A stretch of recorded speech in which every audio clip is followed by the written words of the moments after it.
Hi, welcome back to my channel. There are a few updates today on the missing little girl, Madalina Cojocari. She's been reported missing on December 15th. Last seen, I believe, the 23rd of November. Her last known sighting, though, was getting off of her school bus on the 21st. So I'm going to be playing the footage of her getting off the bus on that last day that she was seen by anybody at school or anybody else. Mom and Dad have conflicting stories. I'm going to play the news update on that as well. Here is her bus footage.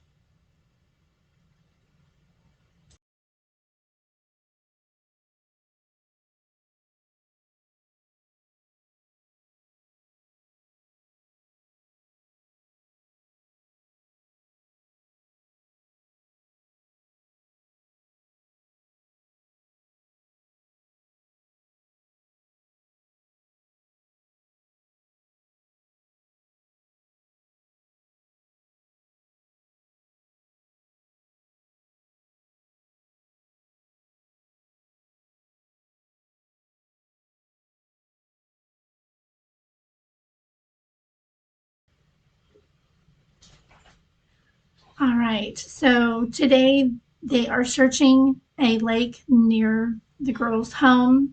They said it is as a precautionary measure, but there's nothing they won't do to find Madalina. The local news also has a couple updates. I'm going to play those for you here. There's two that I have. I'm going to play. One moment. Let me get those pulled up.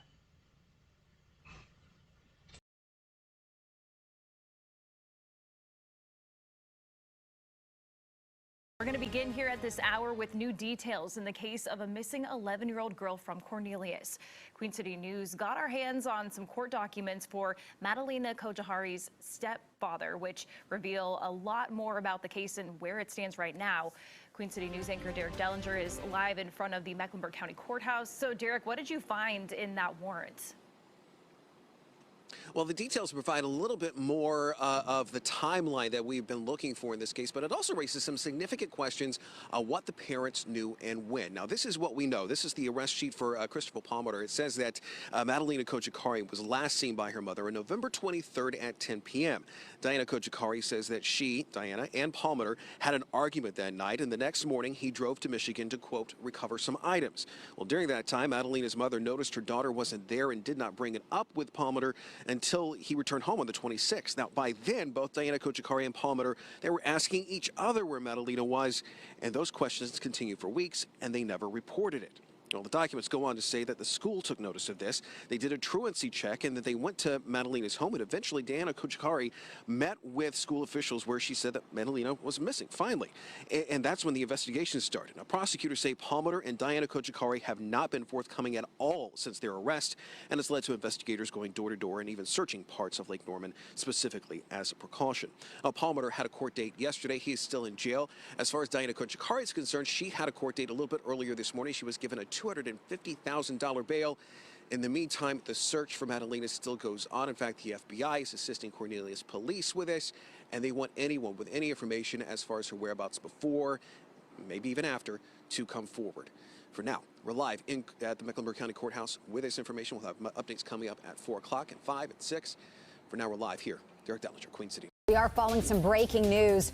New documents just obtained by WCNC Charlotte, raising major questions about what happened in the hours before Madalina Cojocari's disappearance. Now, the documents show the 11-year-old's mother and stepfather have conflicting stories about what happened. It comes as the child's mother, Diana Cojocari, making her first court appearance this morning. The judge raising her bond to $250,000.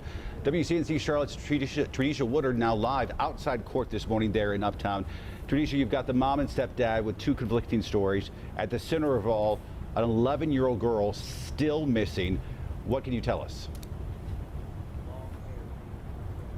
Well, we obtained an arrest sheet that highlights a better timeline of what her mom and stepdad says that happened the day she disappeared. Now, both stories have some inconsistencies. So the mom says the last time she seen Madalina was November 23rd. She says she was going to her room to go to bed. She says that same night, her and her husband Christopher were arguing, so he left and went to a family's house in Michigan to recover some items. The mom says she went back to check on Madalina the next morning and she was not there, so she assumed Christopher had taken her. Now, according to Christopher's statement, he says the last time he saw her was a week before his trip.